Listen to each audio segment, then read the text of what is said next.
លីយ៉ាសាយគាត់ផុសនៅក្នុង group មកឌីសួង fan អញ្ចឹងខ្ញុំឃើញល្អហើយខ្ញុំមាន comment តិចតួចទាក់ទងជាមួយនឹងក្របហើយនឹងផ្សេងៗអញ្ចឹងគាត់ថតល្អបាទសំខាន់គឺ moment ហ្នឹងតែម្ដងបាទតែអ្វីដែលខ្ញុំជាយោបល់របស់ខ្ញុំគឺខ្ញុំឃើញមានការខ្វះខាតតិចតួចអញ្ចឹងទាក់ទងទៅនឹងការក្របរូបអូខេការក្របរូបគឺយើងសំខាន់ណាសម្រាប់យើងថតហើយគឺយើងត្រូវតែ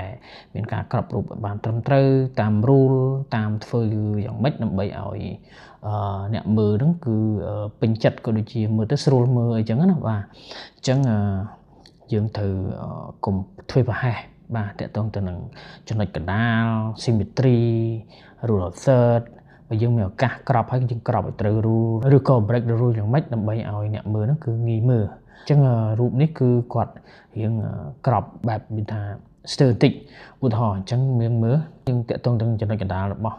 យន្តហោះអញ្ចឹងយន្តហោះនេះគួរតែនៅចំណុចកណ្ដាលអញ្ចឹងយើងពុះមកគឺវាស្ទើរតែម្ដងបាទអញ្ចឹងស្ទើរចំណុចកណ្ដាលអញ្ចឹងចំណុចកណ្ដាលគួរទៅនៅម្ដុំនេះបាទយន្តហោះណាបាទអញ្ចឹងបើសិនគាត់បានចំណុចកណ្ដាលនេះគឺល្អមែនទែនឲ្យ symmetry ឬក៏បើជុលកណ្ដាលគឺកណ្ដាលកុំឲ្យវាលំអៀងតិចតួចណាបើជុល rule of third គឺ rule of third ហ្មងបាទយើងអាច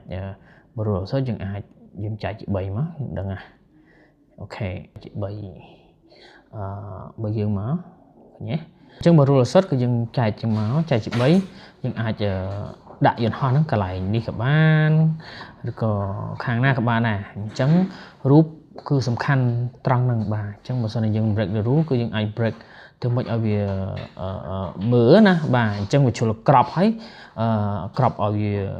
ត្រូវ rule ឬក៏ break អ្វីដែលយើងឲ្យគេងាយមើលបាទអញ្ចឹងក្នុងនេះមួយទៀតតកតងទៅនឹងក្របបែបម៉េចអញ្ចឹងឧទាហរណ៍យើងអាចយករូបនេះបើយើងយក original ហ្មងបានន័យថាយើងoriginal គឺយើងក្របមកគឺ rule of third យើងក៏ស្ទើរដែរដោយសាររូបគាត់ក្របមកគឺ ratio របស់គាត់ផ្លាយផ្សេងណាអញ្ចឹងរូបមក rule of third ខាងនេះក៏អត់ត្រូវខាងនេះក៏អត់ត្រូវបាទអញ្ចឹងវា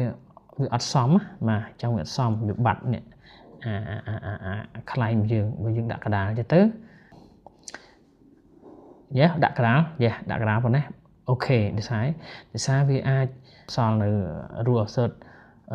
យើងចុចមកឃើញ rule of third មកយន្តហោះនៅកដាលហើយខ្លែងគឺនៅ rule of third តែម្ដងកុំភ្លេចថា your photo is your reward